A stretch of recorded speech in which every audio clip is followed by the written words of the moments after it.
Welcome to Unit 10.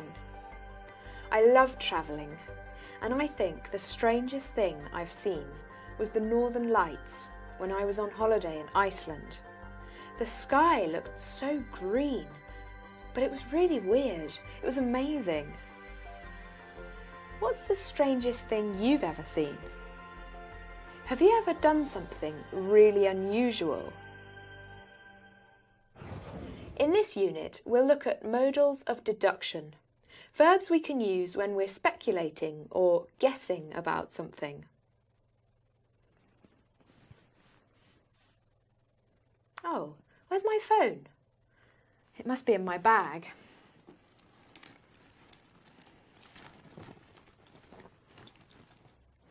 It's not here. I talked to my friend Josh an hour ago, so I can't have left it at home. Where could it be? Have you ever been to an unusual wedding? In Reading and Speaking, you'll read about an American photographer who travelled all the way to Japan to experience a very unusual wedding. You can watch an exciting video about a record-breaking magician. How do you travel from the UK to Australia when you have no money?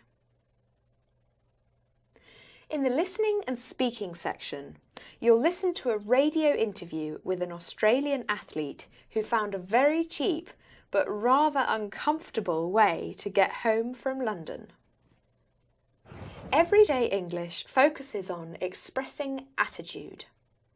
We'll look at useful words and expressions you can use to show your thoughts and feelings about what you're saying. Have you missed a class? Go online to review the material from the lesson and to consolidate all of the language and skills we're going to look at. Are you ready? Let's get started.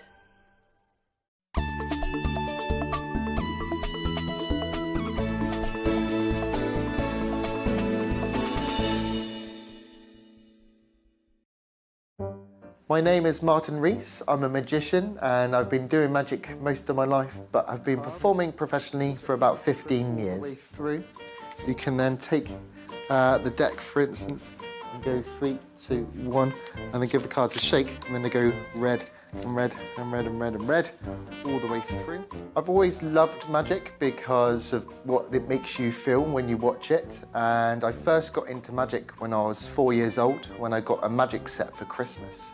When I was growing up, I really loved Paul Daniels when he was on the TV, and that's what first got me into magic. And also I like David Blaine. He did lots of really good card tricks and really good visual tricks on TV. That's when I first really got into magic and started performing to people.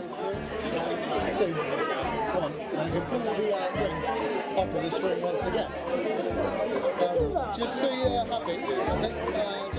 I did my first magic show when I was 12, and it was for a wedding, and the reactions I got were amazing, and it made me realise that is what I want to do as a job.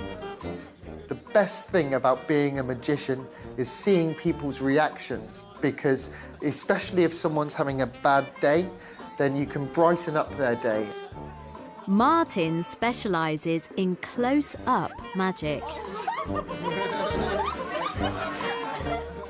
I do specialise in close-up magic, which is up close with people. You'll have 1 or 2 or a small group of people stood around you watching, and the great thing with it is that they can see and they can feel what you're doing, and you can borrow their things.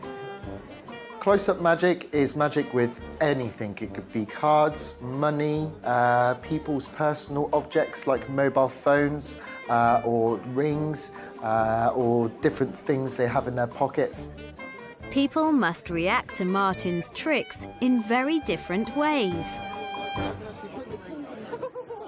Some people do like to try and figure out how the tricks are done, and it's interesting listening to what the ideas they have of how it's done, because most of the time they're completely wrong, and what they think has happened is completely the opposite to what has happened. You get different people though. Some people just love watching magic and that's it, they don't want to know the secret. You get your people who love magic but have to know how it's done and are constantly saying, how did you do that? How did you do that? And then you've got your people who just don't like magic, it scares them, they don't want to know, and yeah, they're the people who I like to impress the most because they're a challenge because they don't like magic and I'd like to make them change so they do like magic. Martin had built up a good career performing close-up magic at weddings, birthdays and business events. He'd performed in children's hospitals and on national television. But this kind of success couldn't have been enough for Martin, because in 2016 he worked out a way of becoming a world record-holding magician. Inside the Twix, so if you open it up, there is a folded up playing card, and if you unfold that playing card and open it up, it is the two of spades in it. There we go. There we go. How about that?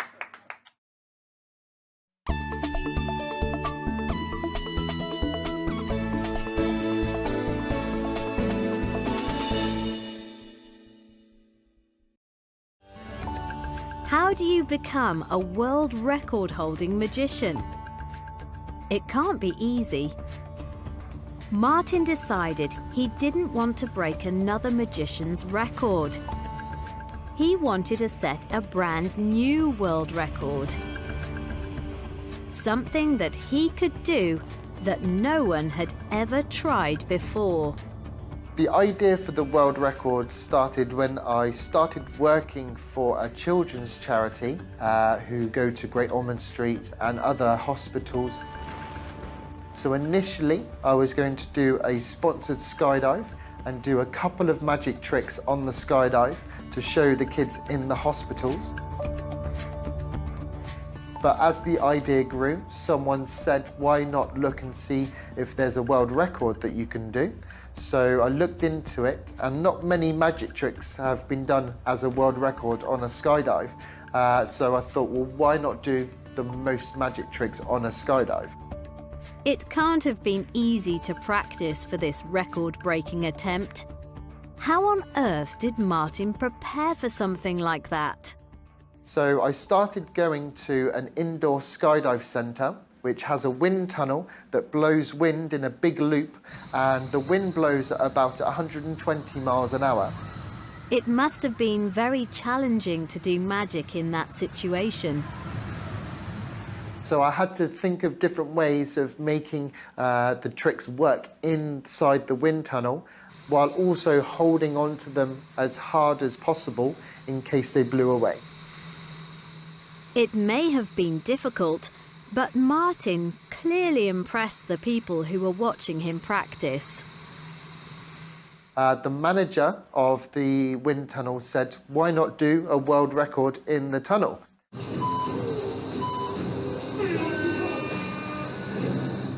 So I did that, which was the most magic tricks in a wind tunnel in 3 minutes.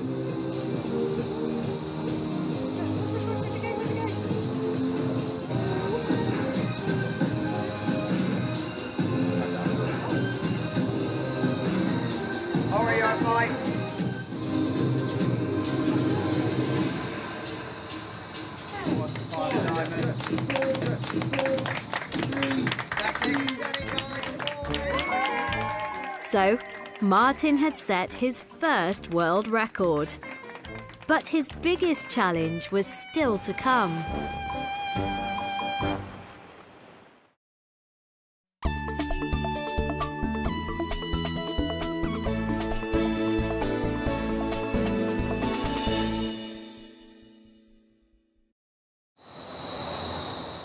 Throughout his training, Martin had always planned to attempt his world record skydive in August.